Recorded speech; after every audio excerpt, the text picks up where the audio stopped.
మంత్రి కోమటిరెడ్డి వెంకటరెడ్డి కేటీఆర్ బీఆర్ఎస్ పై hot comments చేశారు. నేను మొదటిసారి ఎమ్మెల్యే అయినప్పుడు కేటీఆర్ చదువుకుంటున్నారని మంత్రి తెలిపారు. హరీష్ రావు, సంతోష్ రావులపై కవిత చేసిన హెచ్చరికలపై కేటీఆర్ ముందు స్పందించాలన్నారు. ఇప్పటికే బీఆర్ఎస్ ముక్కలైందన్న కోమటిరెడ్డి కేసీఆర్ కుటుంబ సభ్యులు ఎవరికి వారే పార్టీ పెట్టుకున్నారని ఎద్దేవా చేశారు.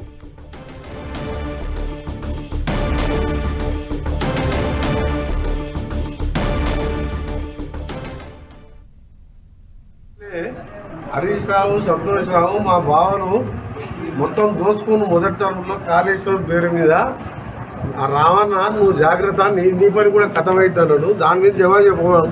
ఆ పిల్లగాడి మీద నేను ఆన్సర్ చెప్తే నా లెవెల్ దగ్గర కాదు.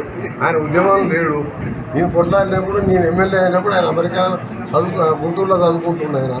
ఆయన దాని మీద నేను కామెంట్ చేయగానే నీ కుటుంబ పంచాయతీ తెచ్చుకొని నేను ఎప్పుడో చెప్పినా 5 టీఆర్ఎస్లు అయితాయండి. మళ్ళీ చెప్పాక టీఆర్ఎస్ రిటైర్డ్ టీఆర్ఎస్ పెన్షనర్స్ ఉంటుంది కదా, టీఆర్ఎస్ పెన్షనర్స్ కేసీఆర్ అధ్యక్షుడు, ఓ టీఆర్ఎస్ హెచ్ అంటే హరీష్ రావు, టీఆర్ఎస్ కవిత అంటే ఏం పెట్టుకుంటుందో తెలియదు, ఆమెమో తిరుగుతున్నది.